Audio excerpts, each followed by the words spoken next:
For decades, the golden rule of personal finance was simple. Renting is throwing money away. Paying a landlord is just paying their mortgage, and buying a home is your guaranteed fastest path to middle-class wealth. It was the American dream, packaged neatly into a 30-year fixed-rate mortgage. But in 2026, the math has completely flipped. If you feel like buying a house right now is a financial trap, you aren't crazy. You're actually looking at the numbers. Today, we are going to look at the cold, hard data behind the current housing market. We are taking emotion out of it, stripping away the boomer advice from 1995 and looking at the raw math. Because right now, renting a two-bedroom apartment is actually cheaper than the monthly cost of buying an equivalent home in all 50 of the largest U.S. metro areas. Let me repeat that, all 50. From Austin to Atlanta, Seattle to Miami, the renting versus buying gap has never been wider in modern history. In this video, we are going to break down the hidden costs of homeownership that nobody warns you about. We'll explain the concept of unrecoverable costs, show you exactly how a renter can actually build more wealth than a homeowner over a 10-year period, and give you the exact formula to figure out when buying actually makes sense for you. To understand why renting is winning right now, we have to look at how we got here. Let's look at the average U.S. home price. In early 2020, before the world turned upside down, the median home price was roughly $320,000. Fast forward to 2026, and that same median home is sitting at around $486,000. But the price tag is only half the story. The real killer is the cost of borrowing that money. Back in 2020, mortgage rates bottomed out near 2.8%. Today, they are hovering between 6 and 7%. Let's visualize what that actually means for your wallet. If you bought a $400,000 house in 2020 with a 3% interest rate, putting 20% down, your monthly principal and interest payment was about $1,350. If you buy that exact same house today, but it now costs $500,000 and your rate is 6.5%, your monthly payment jumps to over $2,500. That is nearly double the monthly cost for the exact same house. Meanwhile, what happened to rent? During the pandemic, rent prices skyrocketed. But over the last 2 years, builders completed a record number of new apartment complexes, especially in the Sun Belt.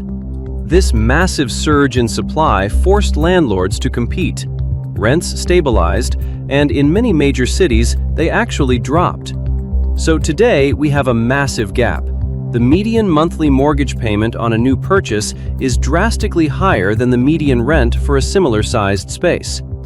In cities like Seattle or Austin, buying a home can cost you up to $1,500 more every single month than renting the house next door. But wait, the pro-buying crowd will say, sure, the mortgage is higher, but at least I'm building equity. A renter gets nothing back. That argument relies on a massive misunderstanding of what a mortgage actually is. When you pay your landlord, that money is gone. That is an unrecoverable cost. But homeowners have unrecoverable costs too, and in 2026, those costs are staggering. An unrecoverable cost is simply money you spend on your house that does not increase its value and that you will never get back. Financial analysts use a simple heuristic called the 5% rule to estimate these costs. The rule states that every year, a homeowner will lose about 5% of the total value of their home to unrecoverable expenses. Let's break down the math on a $500,000 home. First, property taxes. On average across the U.S., you'll pay about 1% of the home's value in taxes every year. That's $5,000 gone. Second, maintenance and insurance. Houses break, roofs leak, HVAC systems die, and insurance premiums have skyrocketed recently. You should budget at least 1% of the home's value for this. That's another $5,000 gone. Third, and most importantly, the cost of capital. This includes the massive amount of interest you pay to the bank. In the first 5 years of a 30-year mortgage, the vast majority of your monthly payment doesn't go toward paying down your loan. It goes straight into the bank's pocket as interest.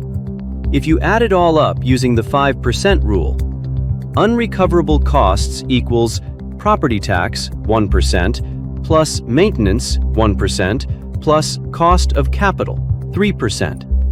5% of a $500,000 home is $25,000 a year. Divide that by 12 months, and our homeowner is throwing away $2,083 every single month. That money is vanishing into thin air, just like rent. Except when the water heater explodes, the renter calls the landlord to fix it for free. The homeowner has to empty their savings account. So, if you are renting an apartment for $2,000 a month, mathematically, you are throwing away the exact same amount of money as the person who bought the $500,000 house. This brings us to the most crucial concept in finance: opportunity cost. This is the renter's edge. Let's imagine two friends, Alex and Jordan. They both have $100,000 saved up. Alex uses his $100,000 as a 20% down payment on a $500,000 house. With taxes, insurance, and interest, his monthly housing cost is $3,500. Jordan decides to rent a nice apartment in the same neighborhood for $2,000 a month. But Jordan does something critical. He doesn't just spend the $1,500 difference on vacations and cars. He takes his $100,000 down payment plus the $1,500 he saves every month by renting, and he invests it in a low-cost S&P 500 index fund. Historically, the stock market returns an average of 7 to 10% per year adjusted for inflation. Real estate, historically, appreciates at about 3 to 5% per year. Let's fast forward 10 years. Alex's house has grown in value. It's now worth around $650,000. But he still owes a massive chunk of his mortgage to the bank, and he spent over $250,000 on unrecoverable costs like interest and repairs. His actual net equity in the house is maybe $250,000. Jordan, the renter, his initial $100,000 investment, fueled by his extra $1,500 monthly contributions and the magic of compound interest, has exploded. His investment portfolio is now worth over $450,000. It's completely liquid. He didn't have to mow a single lawn, and he never paid a plumber. The data proves that a disciplined renter who invests the difference will almost always outperform a homeowner over a 10-year horizon in a high-interest rate environment. Now, I know what some of you are thinking. Rent goes up every year, but a fixed mortgage stays the same. That is absolutely true, and it brings us to the final piece of the puzzle: the break-even horizon. Because rent inflates over time and a mortgage payment is mostly locked in, there will eventually be a crossover point where owning becomes cheaper than renting. In 2019, because interest rates were so low, that crossover point was around 3 years. If you bought a house and lived in it for 3 years, you came out ahead. Today, the data shows you need to stay in the same house for 7 to 10 years just to break even on the upfront closing costs and the heavy front-loaded interest payments.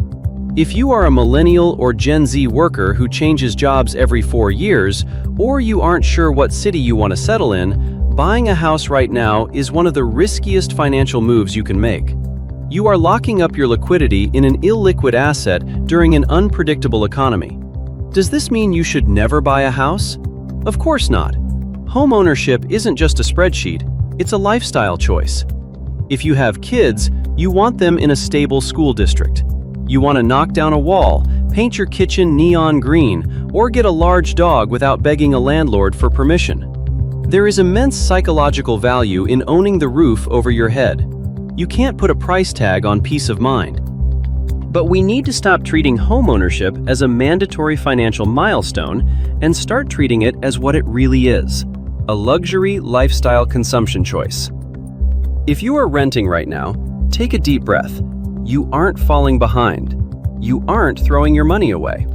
As long as you are aggressively saving and investing the difference between your rent and a hypothetical mortgage, the math is currently in your favor. What do you think? Are you planning to buy anytime soon, or are you embracing the renter's edge? Let me know down in the comments. If you want to see exactly how your salary stacks up against the cost of living in your specific state, check out our next video right here. Hit subscribe for more clear, data-driven breakdowns, and I'll see you in the next one.